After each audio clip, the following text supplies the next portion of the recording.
So a warm welcome to everyone. We've got lesson 4 today, being a talk or a discussion about philosophy and spirituality, or the philosophy of the Orthodox Christian Church and its spirituality. And I do mean philosophy in a broader term, as in outlook or mentality, and therefore philosophy.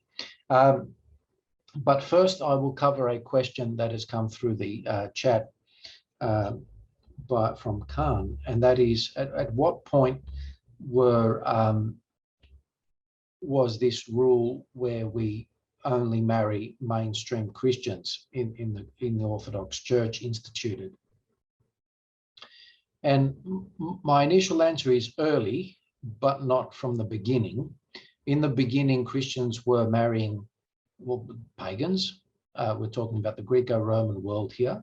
And in fact, Apostle Paul has some teaching in his letters, giving advice as to what to do in situations where even people who were already married, as in the bride and groom were pagan, one of them becomes Christian, converts to Christianity, and what happens there?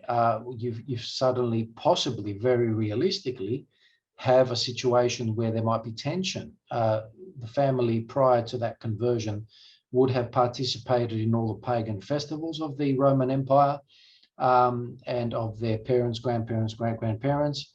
And it would have been a big change for one of the spouses to become Christian, especially because Christianity was very different, was very similar in that it was still a religion. There was still a praise of a god.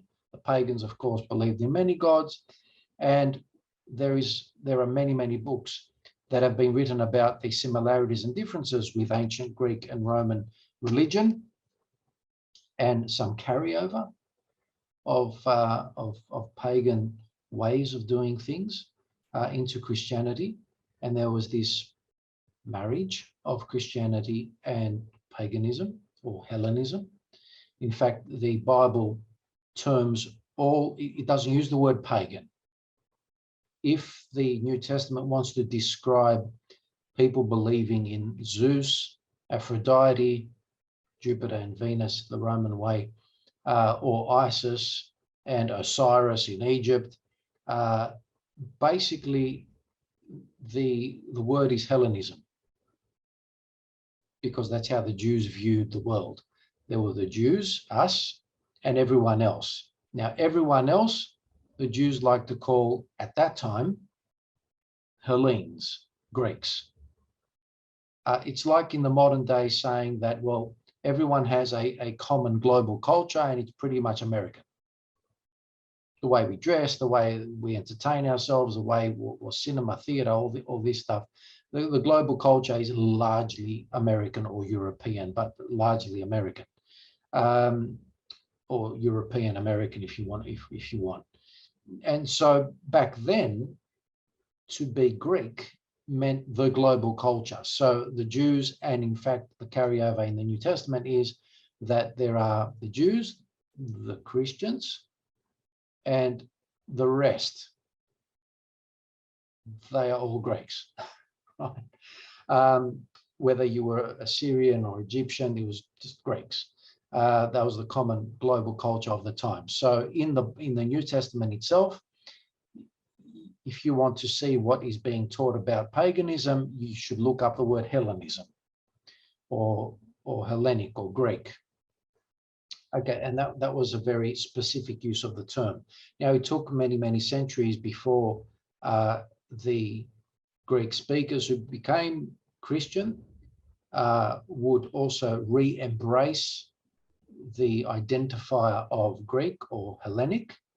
The Greek Christians always knew that they were Greek speakers and of Greek background and stock and DNA, or that's a modern thing, but as in bloodline of Greek bloodline, but in fact weren't calling themselves Greeks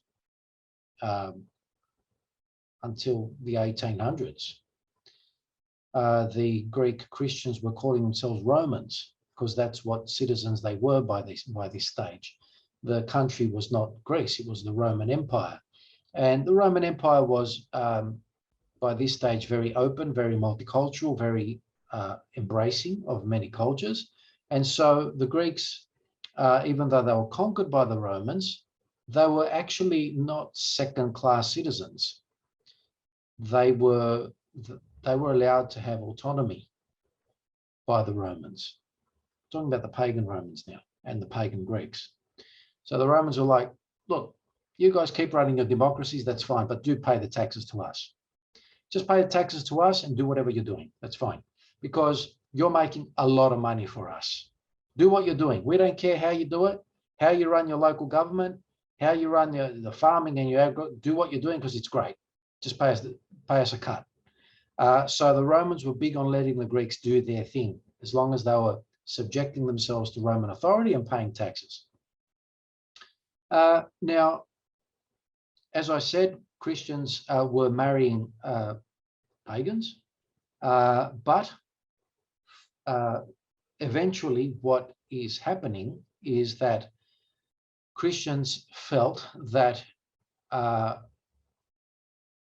it would be nice to have harmony in the family, because as the New Testament reveals, there's a tug of war happening. It was pagan versus Christian in many respects. And so Christians would say, well, I would rather marry a Christian because we have common ground, we have a common outlook.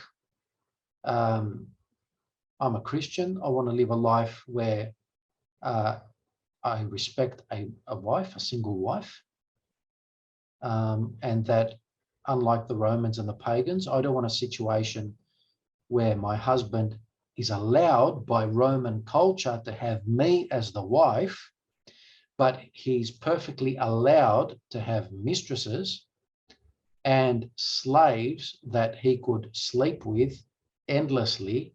That's not fun. That I don't want that. So Christian women are not going to, they stop marrying pagan men because the pagan men were just too promiscuous. It was just part of the culture. And that was considered by the Christians an unacceptable deal breaker. It's not going to happen. I'm going to marry a Christian who truly will respect and love me as his equal, because Christianity taught that. And that's what I want from my family. The Christians held females and children much higher. And I'm talking about Justinianic law here, much higher than traditional pagan Roman law did. And so it was a choice that Christians wanted to marry Christians. Now, this eventually manifested itself with some canons. Canons are guidelines of church life that were voted on in councils that we mentioned in previous lessons, where it started being a guideline of life. It was like, look, find Christians to marry for good reason. Now, we may not understand this in the modern day, because in the modern day, pretty much most cultures are monogamous, one spouse and faithfulness to the one spouse, with the exception, of course, of some branches of Islam which practice polygamy, and the Mormons, who aren't Christians. They're the Mormons. They're in a class of their own. They practice polygamy. And everyone else pretty much is monogamous. But there's a very, very good example why the Christians wanted to marry Christians. If you look at or view, just YouTube some movies, old movies, which show the tug of war between the Christian outlook of life and the Roman outlook of life, where the Romans were always bedecked in jewelry and dressed nicely, and they showed off their wealth, whereas the Christians shunned wealth. They worked hard. If they happened to become wealthy, fantastic, but they dressed simply. They didn't even use makeup. They didn't put jewelry on. And you have this stark contrast. If you look up on YouTube the movie Perpetua, that is actually sourced from the life of an actual Roman young girl who was born pagan but chose to become Christian, and her life and the drama that she went through with that choice was recorded back then in the 200s AD, and it's become a movie. So you can watch that. In fact, I encourage you to do that as a result of this discussion and this lesson tonight. So to cut a long story short, canons or guidelines in church life would reflect that inclination that was already there, that was already existed in the community, that let's try and keep it harmonious to avoid unnecessary headaches in terms of culture clash. And so there are any number of canons, guidelines in church life, which says that Christians are to seek partners for the sake of marriage, which is the sacrament of love and unity. We want love and unity. If the cultural difference is going to allow for that love and unity, fantastic. If it's not going to allow for love and unity, it's going to cause all sorts of drama. There's great wisdom in making a choice of partner based on that. And so there are canons that speak about not marrying pagans or not marrying even heretics. And that would be not just people who have a different opinion, but heretic means a big difference of opinion. It would be a difference of opinion that would be something of the level of is Christ God or not? So if you have one Christian group that believes that Christ was God, and another group believing that Christ was not God, you're going to have a tug of war. You're going to have dramas in the family. And so that explains the logic or the background of why the church, and I mean the church community, would make such a parameter for itself in the canons. I hope I've answered that question, Khan. The whole point is unity and love. That's what we're blessing here. And we want to see that we're achieving that unity and love. Okay, so going to our philosophy and spirituality discussion for this evening. Philosophy.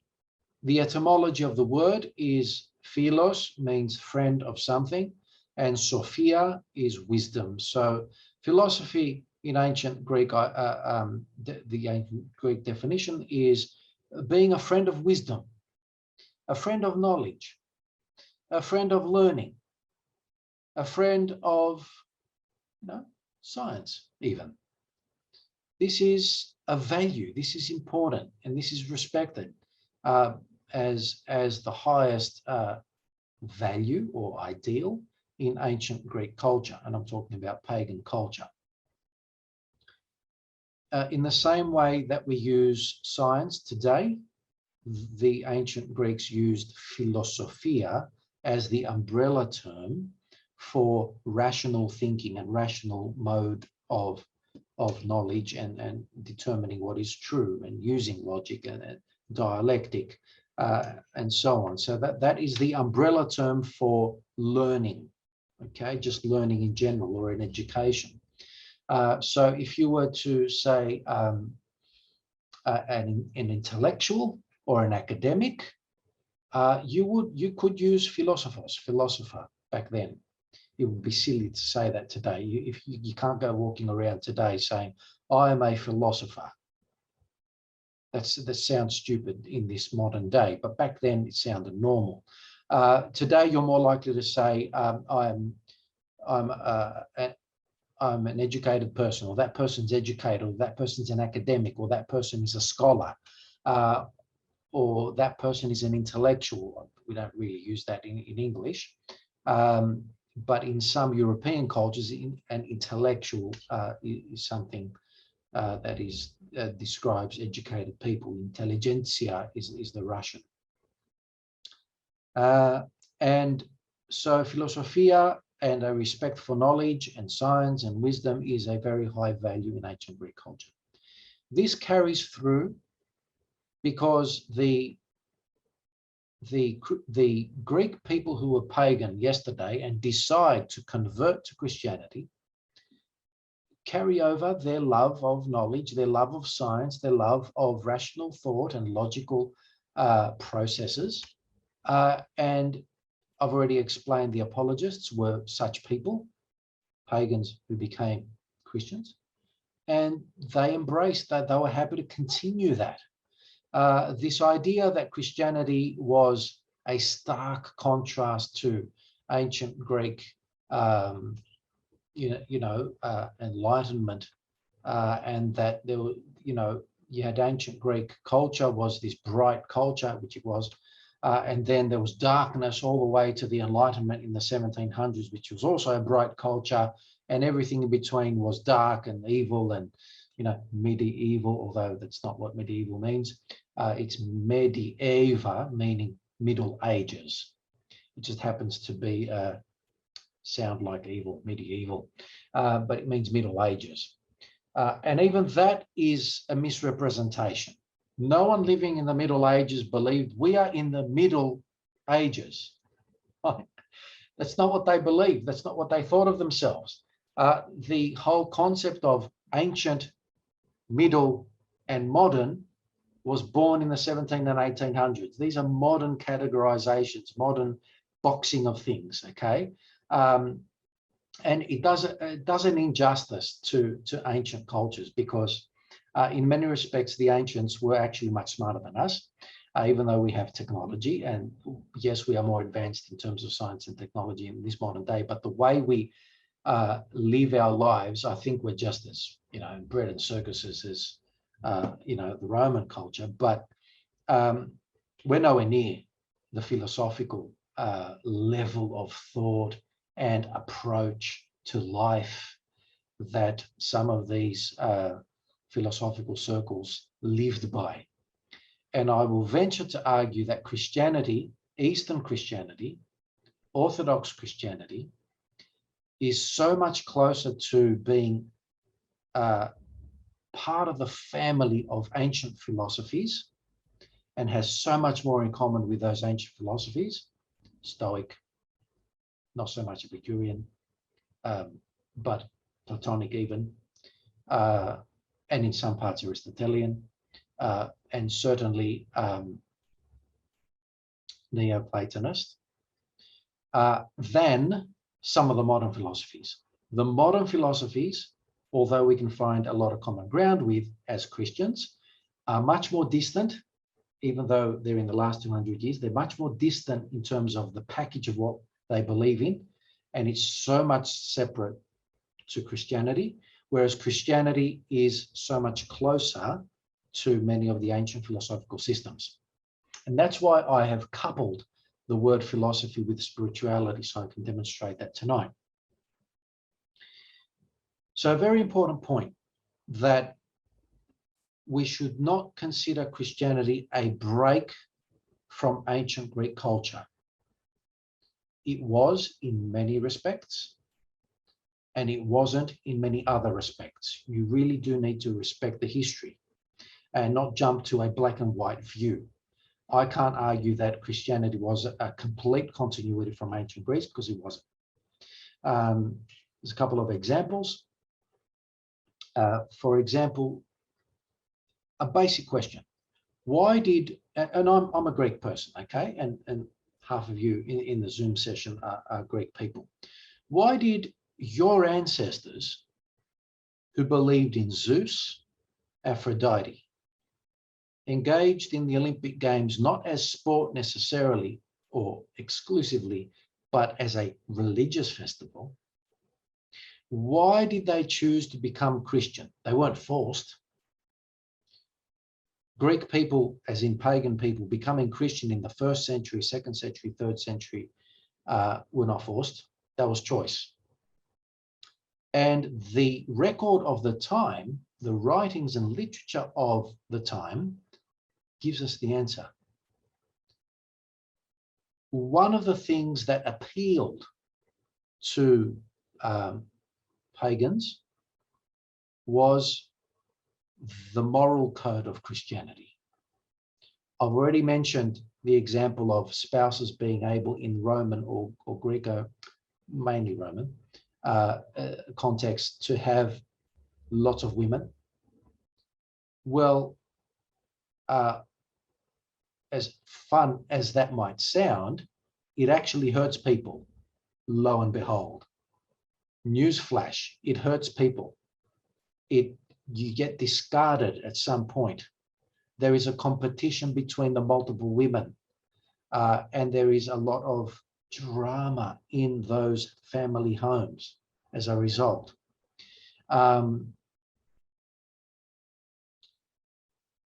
The other example is just some of the festivals and some of the religious practices of the pagans were pretty much, I'm trying to use the nicest word possible, but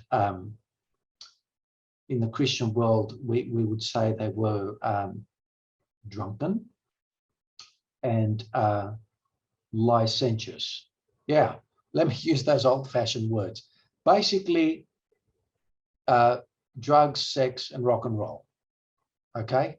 Now, you might think, well, why would the pagans who had parties and festivals and drunkenness and eat until you know, well, that was part of the problem. You ate until you vomited. There was no measure. So any of you who have studied history would know that the Romans would have their parties, /orgies, and there were rooms just beyond the main party room called vomitariums, okay? Because you ate so much, there was no limit, that you would then go and expel all that food and then come back and eat more. So as fun as this might sound on first reading or first exposure to, oh, they were having a nice time. No. Aristotle taught that pain follows pleasure, and that those two things, pain and pleasure, they hand off on each other. And this is important in Christian philosophy as well, because anyone who fully gives themselves over to pleasure in the Christian worldview is bound to experience pain and suffering. Right?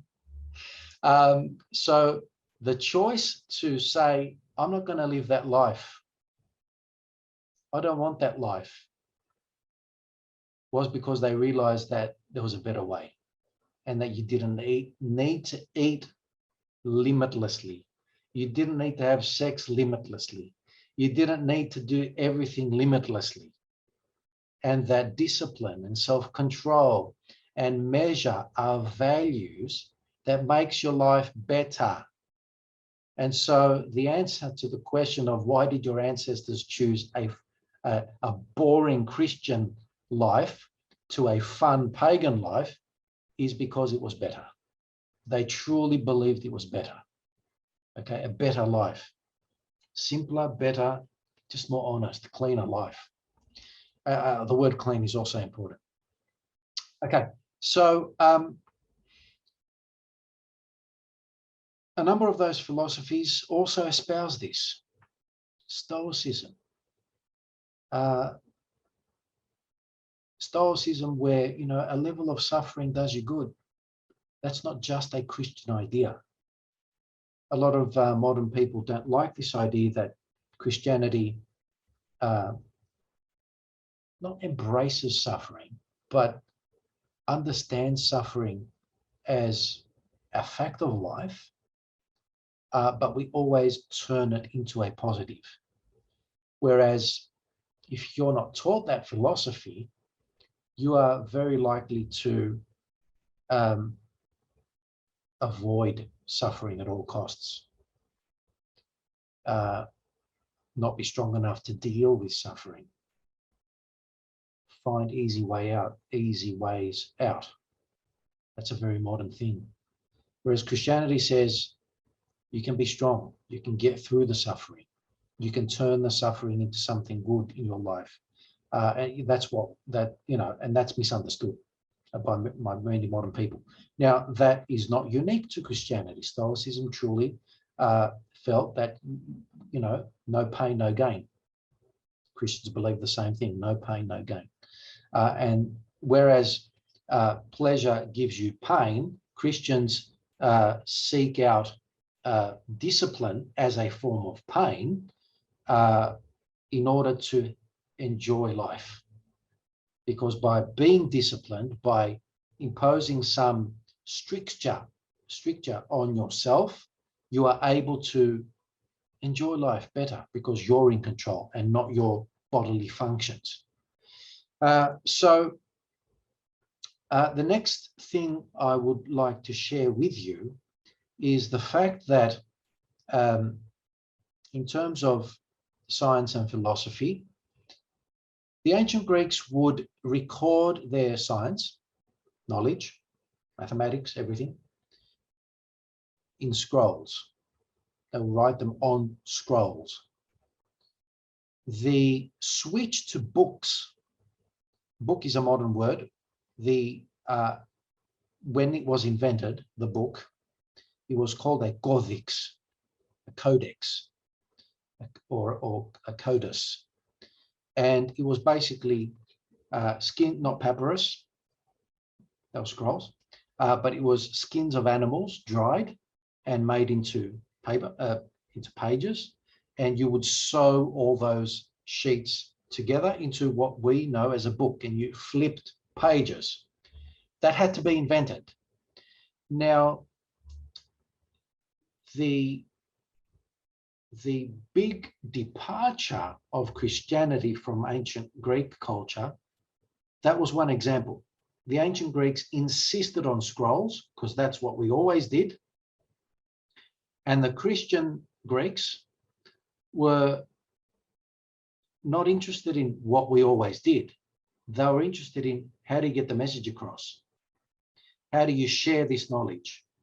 And the better system is the book, the codex. There's an extremely interesting example of a discussion, debate, dialogue between an ancient Greek philosopher, Celsus, versus Origenes versus Celsus. And Origenes is a Christianized pagan person, and Celsus is a pagan, staunch pagan. And one of the things Celsus complains to Origen about, after telling him, how can you possibly choose Christianity when you had all this?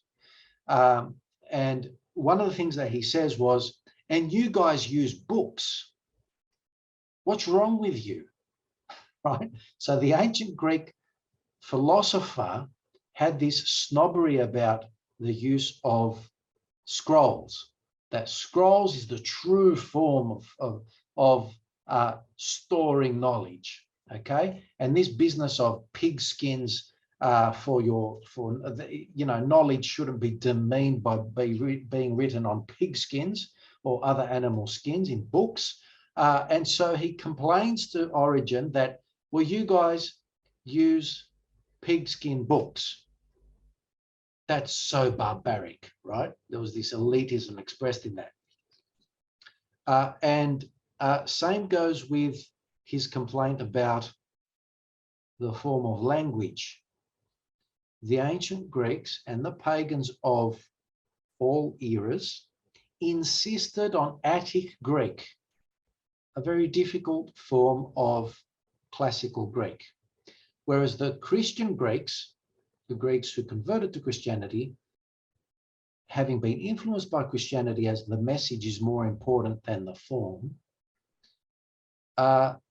used the vernacular, daily speech. The New Testament is not written in Attic Greek, as in the Christian part of the Bible is not written in ancient Athenian classical Greek. It is written in common speech. It's called Alexandrian Greek or Common Greek, Kini Elliniki, Common Greek of the time. It was the commonly spoken language. And so Celsus likewise complains to Origen, and you guys use daily speech in your books. What's wrong with you? You're supposed to be using the pure form of ancient Greek in which all philosophy was written. And pretty much Origen responds, this is why we're winning. This is why more and more people are becoming Christian, because we're not interested in anything frozen in time. We're interested in what is effective, what communicates the message.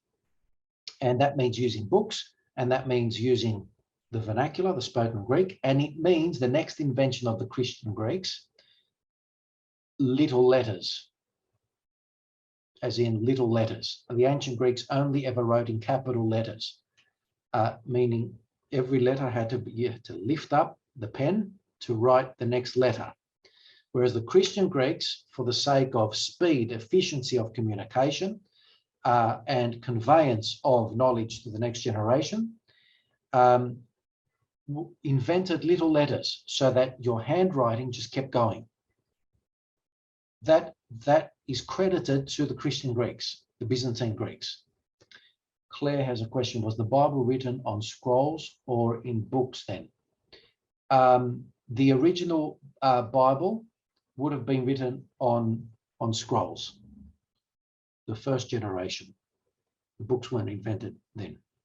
They came a few centuries later. But the moment they came, the Christians adopted it straight away and in fact made it the norm.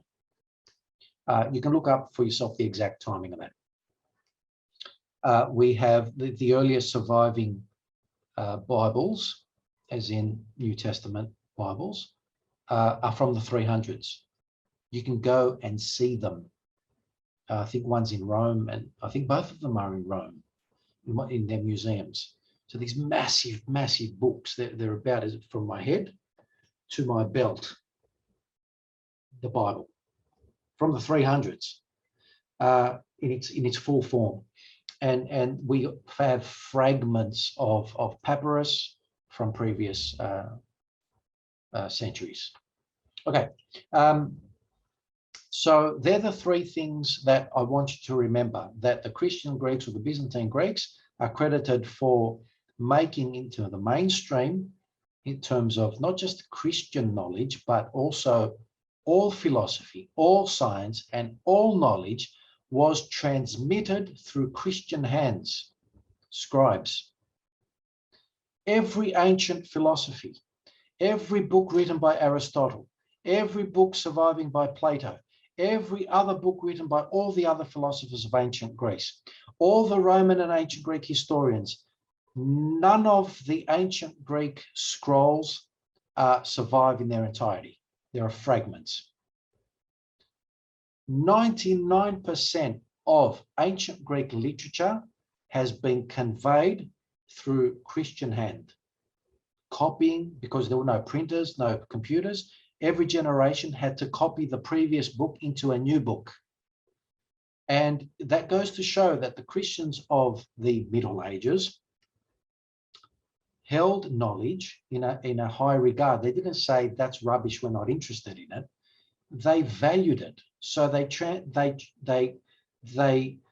conveyed into written form every mathematical book, every biological book, every philosophical, every historical book. The Thucydides, the earliest surviving extant manuscript containing the history of Thucydides, is a Byzantine Christian product. Okay, so I would hope that what I'm dispelling here is this idea out there, which was pretty modern, that Christianity brought in the Dark Ages. That is unfair. That is quite unjust. In some respects, you could penalize Christianity. If you were to generalize, you could do that and talk about inquisitions, but there are so many more factors other than Christianity at play for the backward step in civilization, if you want to use that description of what happened in the Middle Ages. The Gothic invasions, what did that have to do with Christianity? The Goths weren't Christian. They became Christian later.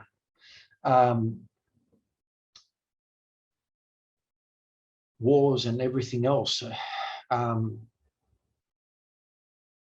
You can penalize Christianity for that, but you can penalize every other culture for that too. It's quite unfair. You really have to be more detailed in your description if you were to be saying such a broad stroke description. So there's a movie that came out called Agora a few years back, and that described an ancient female philosopher in Alexandria of Egypt getting lynched by a Christian mob. Yes, that took place. But what was going on at that time was pagans were lynching Christians as well. More Christians died by pagan execution. And what happened in that first generation where the Christians were given some freedom, the first couple of generations who still remembered and lived the execution of their family members who were Christian by pagans, couldn't control themselves, and there were reprisals. Now that's against Christianity, of course, because we should be turning the other cheek. But there are many examples of the Christians in the 300s and 400s taking it out on pagans and even demolishing pagan temples. But the context is that the Romans were killing Christians first. That's no excuse, of course. But what a lot of anti-Christian people in the modern day want to do is the Christians demolished ancient Greek culture. That's not accurate. Some Christians, by the name of Christian and against Christian religion, did that. But some Christians actually upheld ancient Greek culture. And some aspects of ancient Greek culture have carried through into Christianity. And in some ways, ancient Greek culture needed to be superseded and was seen as doing that. As in, they themselves saw themselves as doing ancient Greek culture. This was the next phase of ancient Greco-Roman culture. Now, this chapter of history is known as the Hellenization of Christianity, or vice versa, the Christianization of Hellenism. Once again, Hellenism meaning the global culture of the time. And for some people, it is a harmonization going on, a marriage, a carry-through, a continuity. And for some, it's a big break. It's a big, just a big chapter break. It's a bit of both. Okay. Some of the Protestants look back at this chapter of history and say that Christianity was contaminated by Hellenism at this time. That's a very heavy word, and that's not appreciated by the Eastern Christians, who are the descendants of these people, that Christianity was contaminated by Hellenism. We believe that Christianity transforms cultures. And so you can get this marriage. And in fact, Protestant culture demonstrates that too. There are different groups of Protestants who have a certain cultural outlook in life, and their Christianity is different to the next Protestant denomination's Christianity. How is that? Contamination or not contamination? I really think the word contamination is just such a negative word. So let's move on from that. The next word I'd like you to write down is philokalia. Because if ancient Greek culture was holding as a high value philosophia, being a lover of learning and wisdom, the Christians moved on to philokalia. And philokalia is being a friend of beauty. Now, this is not entirely Christian either.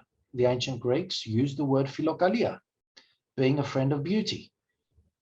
They were certainly lovers of beauty. Look at their art, their sculpture, there was music involved. All that part of ancient Greek culture was not rejected by Christianity. was actually embraced. Sculpture wasn't so much, but the art of the ancient Greco-Roman world carried through into what we in the Eastern Church have as iconography. They didn't pop up out of nowhere. It was a carryover of ancient Greek art. The way faces were drawn, the way clothing was drawn, the way shading, or rather the opposite of shading, and lightening was done in art. What I'd like you to look up is Fayum portraits. So I'll just type that in the chat. The Fayum portraits are a good example to illustrate the point I'm making. The criticism of iconography in the modern day is that, well, the ancient Christians didn't have icons.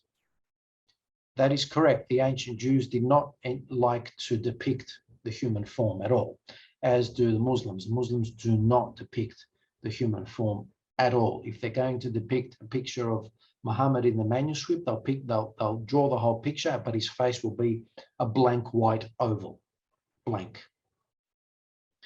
But it goes back to the fact that the ancient Christian way of conveying the message of the gospel transformed cultures. This should not surprise people. The Bible itself does that. The Christian part of the Bible does that. The Gospel of John starts by saying, in the beginning was the Logos, by using an ancient Greek philosophical term. In the beginning was the Word. It's translated that way. But what he was actually doing, the author of the Gospel, was using an ancient Greek philosophical term. Why did he have to contaminate Jewish religion with an ancient Greek philosophical term? Well, it's not contamination in our point of view. It's an actual embracing of another culture's way of expressing a concept. And so the ancient Greek concept of logos, philosophical word for logos, is that there is an ultimate reason out there, as in intellectual intellect out there, a being that's out there that everything created relates to. The word relate is very important here, because the word logos means that intellect, that reason, but it's also the mathematical term for relation or ratio or numbers relating or entities relating or entities being in communication with each other. Dialogos, there it is again, dialogue. Anything ology relates to this ultimate intellect, right? It's an ancient Greek philosophical term. Now, if it's good enough for the New Testament writers, it's good enough for the rest of us. And we can't pick and choose. If the writers of the Gospels are happy to transform another culture, that's good enough for us. So our ancestors who happened to use art and embraced art and loved art, they Christianized it. Of course, we don't cross the line of worship of those items, devotional items called icons. We don't worship the icons. That would be idolatry. In other words, making something that is not God into God. Yeah, that would be idolatry, and we don't subscribe to that. But we use art as a medium, as a means to a greater end. Now, the Fayum portraits help us out, because we all know that in ancient Egypt, they mummified their dead. They wrapped them up after dipping their whole body or anointing the body with various spices that preserved the body, and took out all the organs, because the organs would rot, and they inserted into the body all these spices so that the body does not rot. Mummification, and then wrapped up the bodies with linen and placed these bodies in coffins called sarcophagi. That's a Greek word. It's not the Egyptian word. And we are still discovering sarcophagi to this day in Egypt. If you were to visit some of the museums in Sydney, Sydney University has a couple of mummies for you to see. And on top of that sarcophagus was the face of the person who was buried in or entombed in that coffin. So Tutankhamun's mask, that was a depiction of his face. It was like you could see into the coffin. And the ancient Egyptians sculpted the face. After Alexander the Great's conquest of Egypt and the Greek dynasty that controlled Egypt, the Ptolemaic dynasty, Egypt becomes a half Egyptian, half Greek culture. And so by the time that we're talking about first, second, and third centuries, this is the era of late antiquity, where there is this bridging of ancient culture and Christian culture. You have mummification taking place, sarcophagi taking place, but instead of sculpting the face on top as a lid, you painted a picture on a flat surface on the coffin. And that was painted not the Egyptian way, but the Greek way, which looked very naturalistic. And so you looked into that coffin, that window, that picture, and it seemed like you were looking into the coffin. So in other words, you were looking beyond this realm into the next realm. Now, this carries through in the iconography of the Eastern Christians. This is the provenance of the iconography. It did just pop out of nowhere. This iconography is a result of funerary art of the late antique world being Christianized. And so for us Eastern Christians, the use of iconography is once again as a window, a medium, a window into the next world. And so we depict Christ, we depict saints, we depict events from the Bible. We don't worship them, but we worship through them to the person receiving or to whom the worship is directed, being Christ and God. Same thing with the saints. We don't worship saints, we venerate or honor saints. And so by bowing to those icons, we're relating, there it is again, we're relating to the saints in the human artistic form. Now, I hope I've been able to explain that such a philosophy of art has carried through in the spirituality of Eastern Christianity and why we have what we have today. Now, all this for me is great. I'm happy. This is so interesting that all this carries through like a historical chain through history. But for some people in the modern day, mainly Puritan or evangelical Christians, this is bad. This is an aberration. This is wrong. The iconography should not exist. And they're iconoclasts pretty much, where they would want to destroy such things and not have them in their life and remove them from their life, with the argument that it's idolatry. Well, if you knew that it was not idolatry and that there was a historical background and basis for it, you wouldn't have such a problem with iconography. Okay, so that was a very good illustration of artistry being Christianized in the spirituality of the Eastern Church. Same goes with music, same goes with poetry, same goes with a lot of other artistic forms in the Eastern Church. Going back to philokalia, being friends of beauty. The Greek word kalos, beauty, also means good. Kalos, good, kalos, beauty. And beauty and goodness are seen and understood in Greek language, as well as Hebrew language actually, as two sides of the same coin. For example, in the book of Genesis, God is portrayed as creating the world. And upon seeing the result of creation, it says, and God saw that it was good. That's the English translation. The Greek is keiden oti kalon. Now that also means beautiful, not just good. And God turned around and saw creation, and he saw that it was beautiful.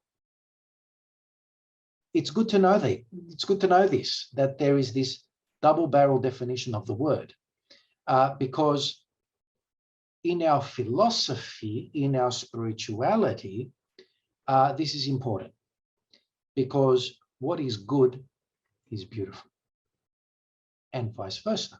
Let me give you another example. Let's imagine a person who is not endowed with physical beauty, someone ugly that we might define as ugly. And upon seeing them, we're repulsed by their face, or we wouldn't look at them a second time.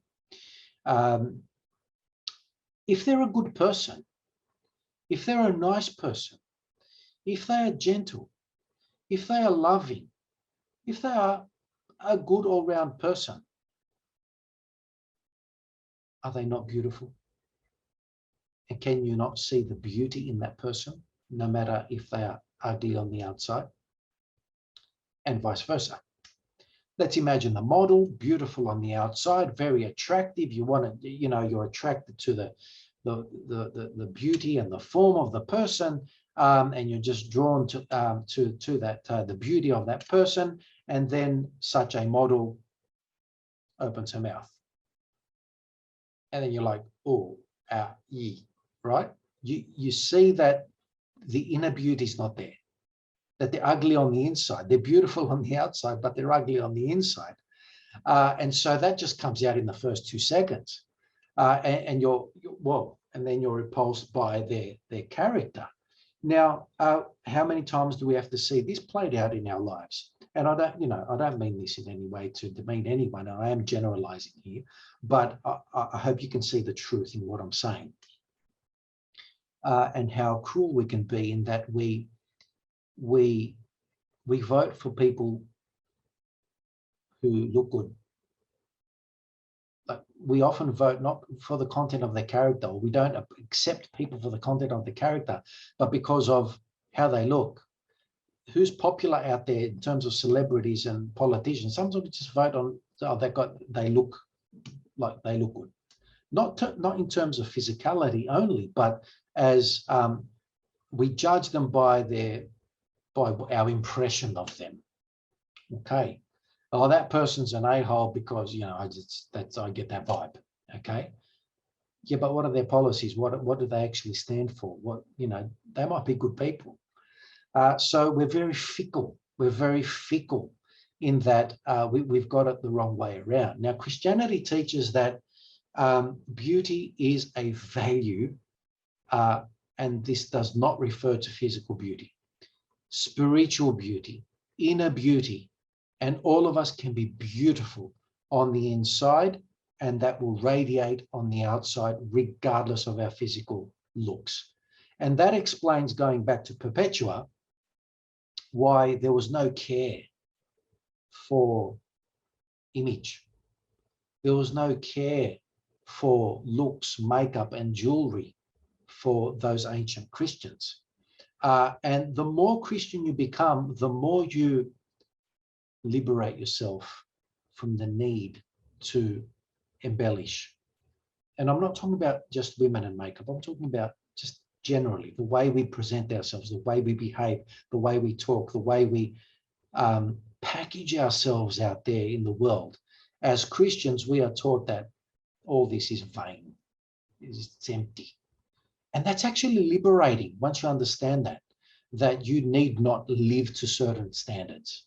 There's a lot of pressure to live up to certain standards, to a certain fashion sense, to a certain level of, you can't wear the same shoes twice, or you can't wear the same dress to a social event twice. For us Christians, that's just vain. That's vanity, and yet it's a reality that many of us live by. And the more you become Christian, the more you realize that you can liberate yourself from such unnecessary chains. I know that sounds old-fashioned, but it is what it is in terms of Christian ideals and principles. Now, next, philokalia and beauty. How do we develop this inner beauty? The great Russian writer Dostoevsky, and many of his novels have become movies. If you want to just Google Dostoevsky, the brothers Karamazov, Anna Karenina, oh, that was Tolstoy. But put in Google Dostoevsky movie, and at least 4, 5, or 6, several of his novels have become movies. Now, Dostoevsky is a good example of someone who reflects Eastern Christian philosophy, Eastern Christian mentality into modern writing, into a story, into a novel. So if you want to get an understanding of what's important to Eastern Christians and what's not important to Eastern Christians, movie Dostoevsky, okay? And it's very Russian, yes, but you will get a very good idea. The Greek equivalent is Papadiamantis. He's a novelist and a writer in the 1900s who also wrote stories that convey Eastern Christian life or worldview. And a number of his books have been made into little shorts. Moving on from there. So Dostoevsky said, beauty will save the world. That statement is attributed to Dostoevsky. A lot of people say, oh, beauty will save the world. It seems to be a common phrase that people say in the modern day. Well, he invented that. He said that, Dostoevsky, and he was an Eastern Christian, Russian Orthodox Christian. And so it's not like he invented the idea. He just phrased the idea in those words in the 1800s. But every other generation of Eastern Christian would subscribe to that we are seeking to acquire inner beauty. Why? Because God is good and therefore beautiful. God is defined not as ugliness, but as beautiful things. God can be read between the lines of nature. You walk into nature, you're supposed to feel God, okay? And so many of us live in an artificial world where we disconnect from nature. Well, if you want a spiritual life and being attuned to your spiritual life, you want to remove artificial things. The more artificial things you remove from your life, and the more you can attune yourself to natural and simple, the more Christian you're becoming. Now, that might sound very holistic to you. It is. In terms of Orthodox Christian view of just a holistic view of life and diet and food, we embrace that. But at the same time, we respect conventional medicine as well. That might be synthetic medicine, as in drugs, as in conventional medicine. There's nothing natural about them. It's all it's chemistry at play. We respect that because it's tried and tested, and it has a record. But by the same token, so long as we are not in need of such drastic medicinal intervention, in the meantime, neither are we abusing our bodies with the food that we eat, and we make better choices in terms of food. So that explains why 70% of the year of the Orthodox year is actually vegan. Let me turn that around. Only 70 days in the year are meat-eating days. Only. I mean, I grew up trying to, argue the point of it's a good thing not to eat so much meat, and that, but you're only going to eat meat 70 days in the year. It was like the end of the world. And we're now in a place a couple of decades later from my youth where There are people actually choosing to be vegan and vegetarian and never eat meat. Never, as in zero. And I'm still trying to convince people that 70 days of meat eating is not a difficult thing. Right? So why was it so hard to have to get the advice from the priest saying, look, you know, no meat and no dairy is actually good for you? Well, I'm not going to listen to that. I'm going to die if I do that. But it's easy to listen to vegans and vegetarians. Oh, yeah, well, I'm going to do that. We've been saying it for 2,000 years. Anyway, friends of beauty and inner beauty. How do we develop it? What are the stages of spirituality that Eastern Christianity has in order to achieve that inner beauty?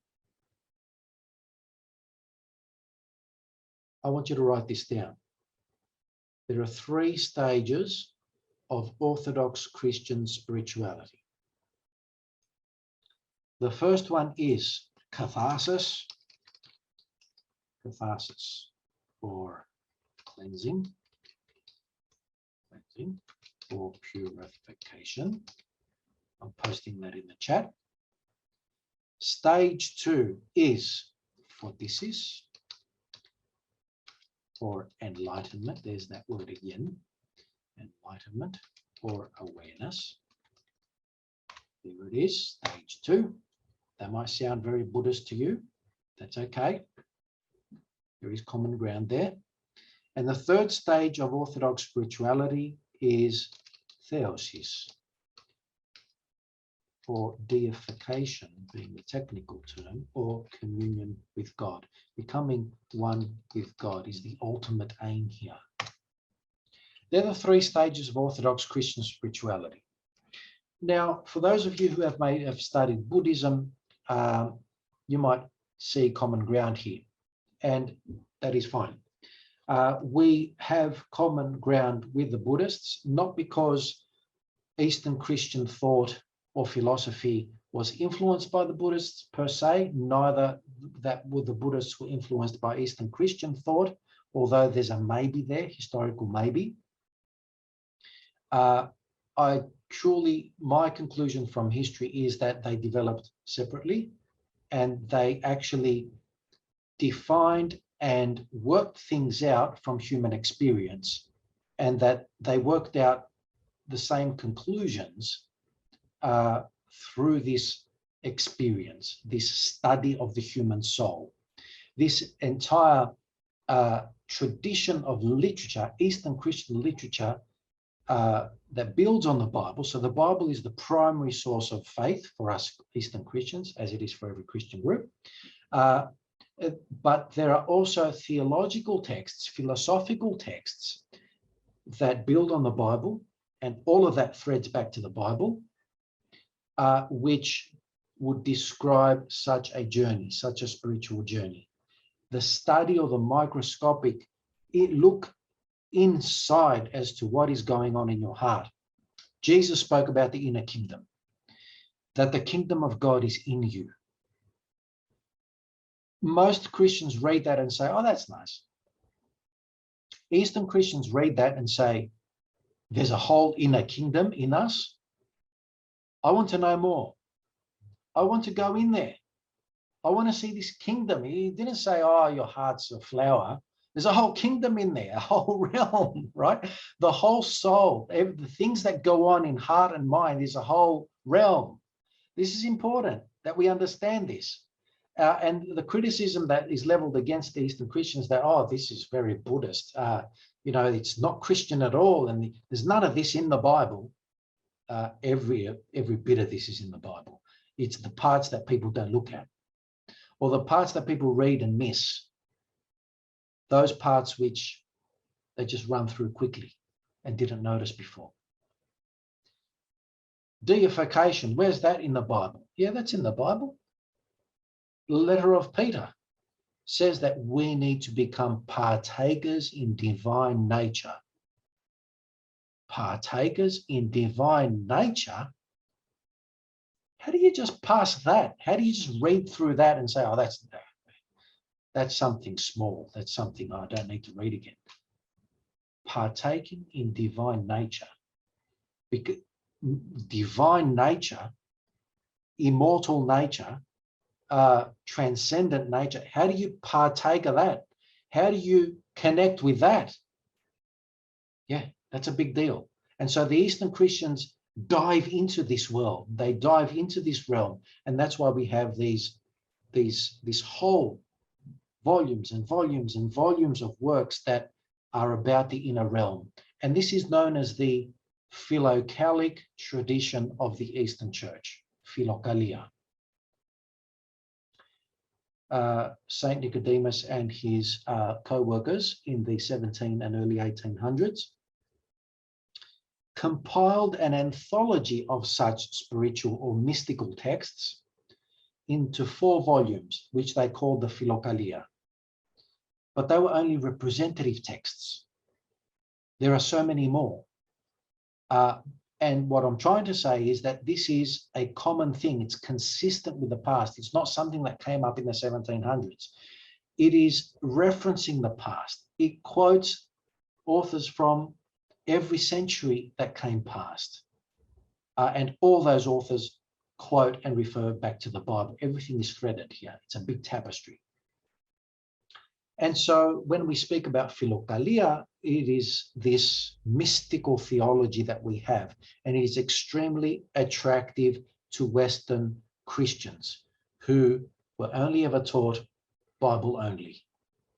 That Christianity is perhaps just a moralism, a moral code, the 10 Commandments, maybe a few others. And that this analysis or entering the inner realm of the soul is something that we don't bother with. But when Western Christians discover that Eastern Christianity has this mystical side to it, it is extremely attractive to them. And any number of people choose to become Orthodox or discover Orthodoxy through the tradition of the Philokalia and all these spiritual writings. An example of such writings is the Ladder. There is a book called The Ladder, written by St. John of Sinai in the 600s and 700s, somewhere there. And every step on this ladder is a step to heaven, 30 steps. And he says that the first step to climb up to this deification, this communion with God, this partaking of divine nature, is to detach yourself from worldly things. Yes, you can have property, but don't be attached to it. Yes, you can have money. Of course you need money, but don't be attached to it. Yes, you need food and you should get food, otherwise you die, but don't be attached to it. Detachment. And then he gives us another 30 steps. So if you're interested, there are summaries of the book. I wouldn't encourage you to get the original book. It's very deep and sophisticated. It's a psychoanalysis of the human soul. Start off with a secondary source that describes and summarizes the ladder. I did do a series of sermons on the ladder. I'll be posting those at some point, and that could also help you out. Now, going back to the Buddhist thing, I like to say that enlightenment, awareness, purification, they're all common ground things. And that we have all that in common with the Buddhists, in that they discovered it as we discovered it separately, but as a wise and in many respects true understanding of the human soul. But where we differ with the Buddhists is at the premise and at the purpose. The premise of the philosophy and the destination of the philosophy. Let's start with the premise. The Buddhist premise is as follows.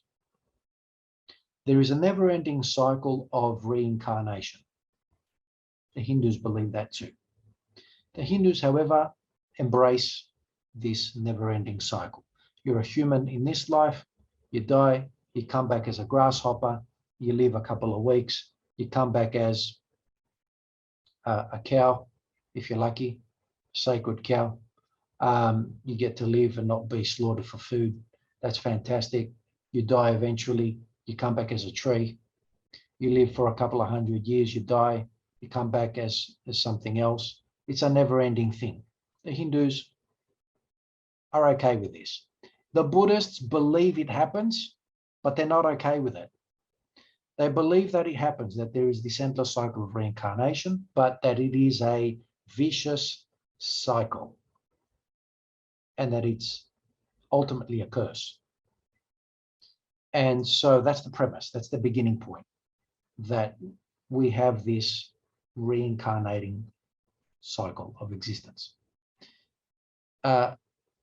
The destination or the purpose of all this philosophy, enlightenment, purification, awareness, and so on, is to achieve nirvana. Nirvana is escaping that vicious cycle of existence. Escaping the cycle of existence, escaping the cycle of life. In other words, stop existing. That's nirvana. Stop existing. Become one with the universe. That is a very sort of misrepresentation of nirvana. Nirvana is to escape that cycle, as in stop existing. We differ, black and white on this one. Eastern Christianity has cleansing, purification, enlightenment, awareness, all the same things that the Buddhists have, because it is a true assessment of the human soul. However, we begin different and we end different. We begin by not believing that there's reincarnation. We believe that we come into existence after non-being, after not being in existence. So we have creation ex nihilo, ectu mithenos. We have coming into being out of non-being. There is a time where you and I did not exist. That stands to reason. And the destination is that we want to acquire that communion with God, because all this is death, but that is ultimate life. All this eventually dies, but that is ultimate life. God is ultimate life. God is the center of existence. God is true existence, not mortal existence for a short while. Is immortal existence, eternal existence. And so by becoming one with God, we're not existing, we actually acquire eternal existence. That's very different to nirvana. Okay. So that's a good, and once again, a philosophical comparison with this time the Buddhist way of seeing things. I hope I haven't misrepresented the Buddhists, but I've done so in a summary way. I've also done the same with ancient Greek culture. Now, so the question that should come from you now is, okay, so by me becoming Christian, it's not just, yeah, I've signed a piece of paper, I've become a member, and I'm a follower of Christ's teaching, which, as I said in the first lesson, is defined by love. Everything is, defined by love. There's actually a little bit more, a lot more to think about. Because it's easy to say love and love everything and everyone, and it's much harder to do that truly and really. And this process, this spiritual journey, this spiritual ladder we are asked and invited to climb actually makes us more loving, more able to acquire that ultimate love.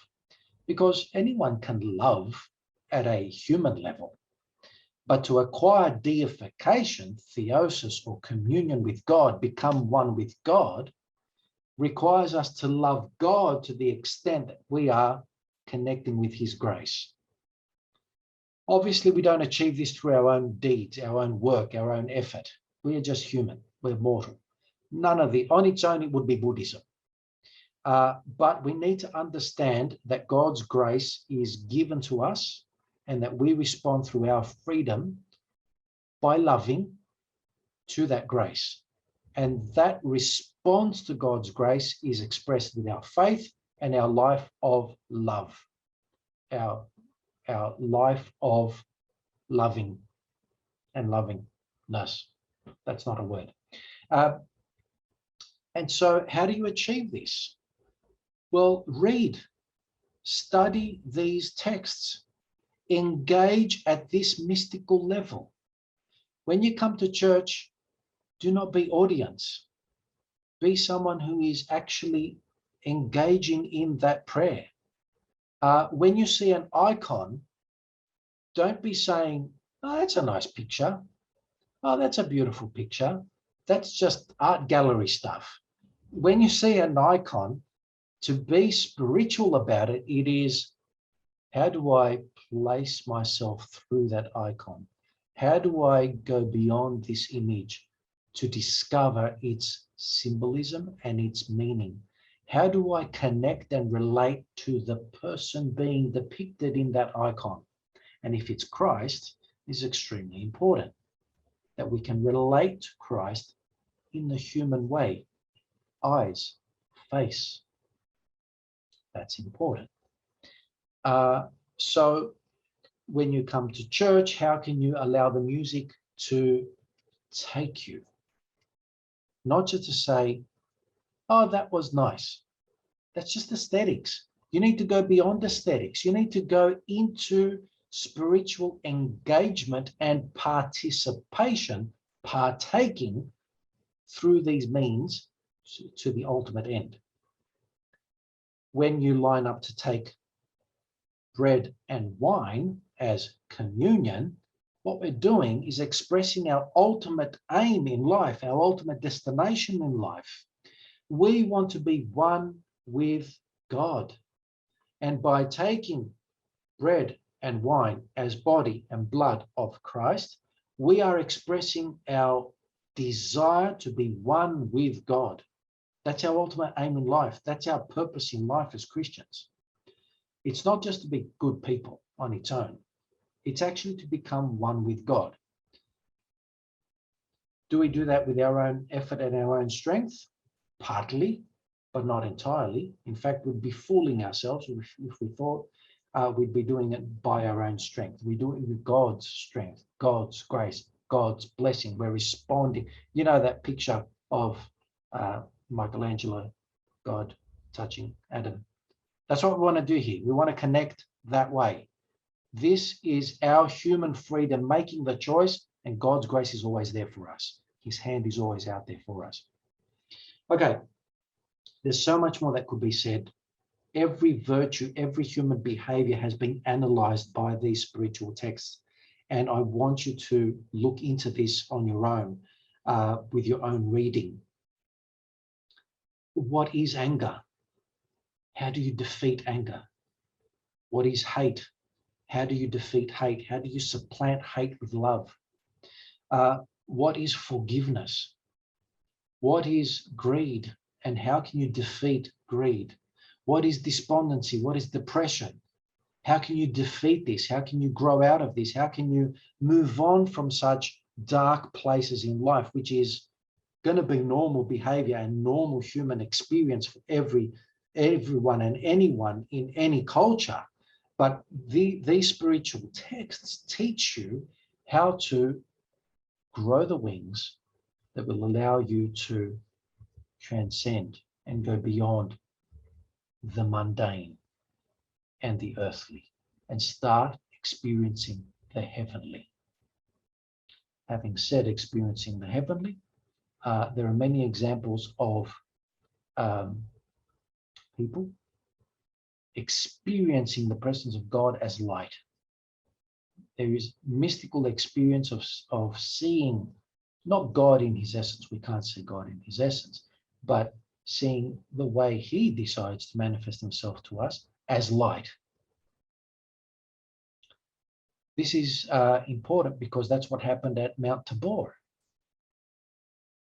What's this business of you guys seeing light as mystical experience? That's not in the Bible. Yes, it is in the parts you're ignoring, because that's what happened on Mount Tabor. God appeared, manifested himself as light. Okay. Yes, the New Zealand people are logging off. That's fine. Thanks, Chris and fiance, for joining us from New Zealand, and we'll see you soon. All right. I think I will now open it up to questions, and you can tell me what you feel I may have left out, or something that didn't make sense, or something that you'd like me to cover in terms of this philosophical outlook of the Eastern Christian spiritual life.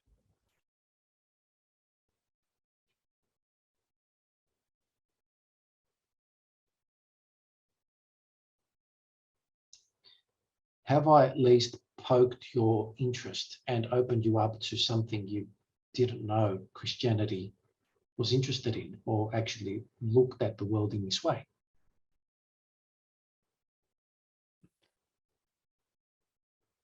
Yes, definitely. Thumbs up. Love hearts. Yeah, great. Adelaide, do you have a question? Yeah, just a quick one. I was curious with Theosis if like it's this progressive thing, or do people actually reach Theosis? Because I was reading I think I was reading some of Saint Simeon, the New Theologian's work, and I think someone had written like he achieved Theosis, and so is it like a you get there sort of thing? Like, Yes. So generally speaking, theosis is something you acquire in the next life, and it is identifiable and interchangeable with all the other descriptors of the next life. In other words, theosis is the same thing as communion with God, is the same thing as heaven, is the same thing as the kingdom of heaven, is the same thing as salvation, is the same thing as eternal life. All those things are different words for the same existential state. So that is, for most of us, it is acquired in the next life. For some people through history, they reached that level of theosis, of partaking in God's nature, which is what we're taught to do from the New Testament. They may have got snippets of it, they may have had flashes of it, or they may have received it right at the end of their life, and it's very few people.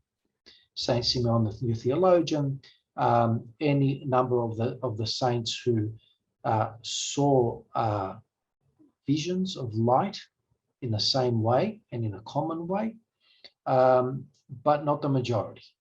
For the majority of us, this is achievable only in the next life. And that's why we, upon death, we don't mourn as Christians. We actually look forward to the gateway that is death. We speak in the Lord's Prayer of, your kingdom come, bring it on, because this is what we are looking forward to. Our whole experience of Easter is colored by all this philosophy. Darkness to light, and death is not death. And death is just the gateway to real life, true life, more essential life, immortal life. All this ties together. All this, it's nothing profoundly strange or weird. This is very consistent with Christian teaching as a whole, holistically. Answer the question? yes, thank you.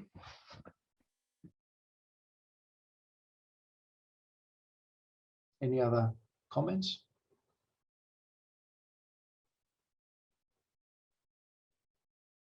Okay, so those of you who are lining up for a baptism, could you please start sending me SMSs so we can start booking times and dates. Those of you who are lining up for chrism, being anointing, that is if you were previously baptized in a mainstream Christian church, and your choice of confirmation of faith and embracing of Orthodox Christianity is going to take the form of a chrism or anointing, I do need you to also contact me by SMS, because we need to get a letter written to the archdiocese, the archbishop, to introduce yourself to him, such that we can get permission to do the chrism, the chrismation, the anointing. We don't need to do that for baptism. In any case, all of you need to contact me one way or the other so we can start lining up the actual ritual that we will be engaging in as an expression of everything that we've talked about thus far. Which leaves us with the last lesson that we need to do, and that is the sacramental life of the church. The whole life of the church. The sacraments, baptism, communion, marriage, chrismation, healing, all these milestone, landmark spiritual experiences that you have along this journey towards theosis, towards communion with God in this life. And that it's not just rituals, but it is actually expressing those experiences of your life in a communal way or a ceremonial way. And that would be the last lesson that we will cover. So the way of life of the church, why it looks the way it looks. Okay, and that'll be our last lesson. All right, how are you going with The Chosen, the series The Chosen? Please give me a thumbs up that you're watching it, enjoying it. Yes, lovely. Okay, so for those who may have missed the first lesson, I encouraged you to go into Google and discover a series called The Chosen. And it really allows you to relate to Jesus Christ in a very relatable way. It's unmissable. You don't want to miss this.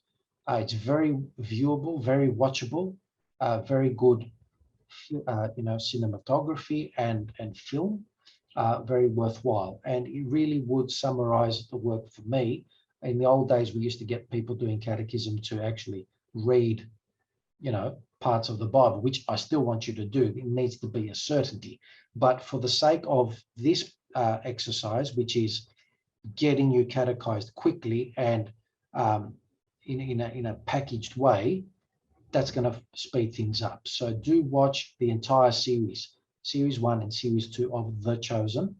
Just download the app from the Play Store or the App Store, and do watch episode after episode, please. Okay, have a good night.